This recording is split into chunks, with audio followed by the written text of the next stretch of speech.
Well, there's that kind of dovetails into the next question I had. Load holding valves, would an incorrect setting cause them to bounce? Oh, most definitely. So it's an interesting question, that one, where the setting of the valve itself. These load holding valves are actually quite a complex kind of piece of equipment, and applying them to a system can be quite tricky in the design phase, let alone in the field or retrofit into an old system.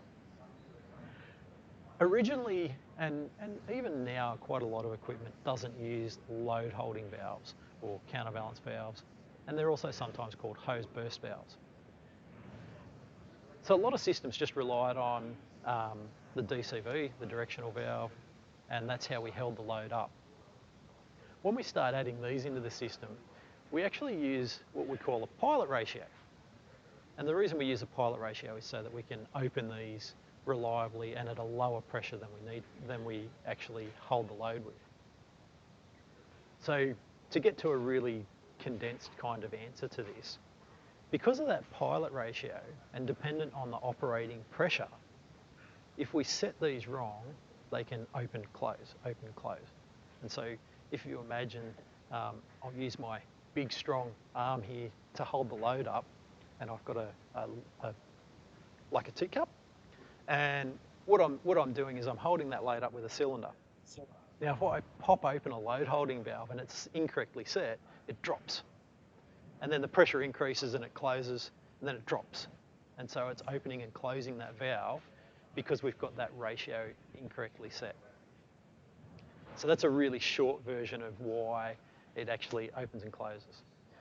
So to get back to the actual question itself, an incorrect setting can create that jerking movement, but also that pilot ratio, because it's only on one of those letters in there, just one of them, then it can easily have that we've put the wrong valve in, and now all of a sudden it's going to perform incorrectly.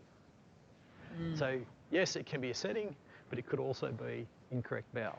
So we need to know what the history of the system is first before we rapidly go changing settings. I'm going to digress a little bit away from that question a little bit. It's really, really common when we're troubleshooting a hydraulic system to immediately go to changing things. I'm going to change the settings, I'm going to increase this, I'm going to decrease this. And it's a common problem that we see, or a common attitude that comes through in the troubleshooting of hydraulic systems. So it's actually really, really important to take a breath, take a pause, like most things, and think about what has happened to this point. Has there been some other maintenance done on the system? Has that valve been changed before we immediately go to adjusting things? So just to digress away from that, make sure that we understand what's happened in that system first, and then start thinking about what we might need to do to troubleshoot the system.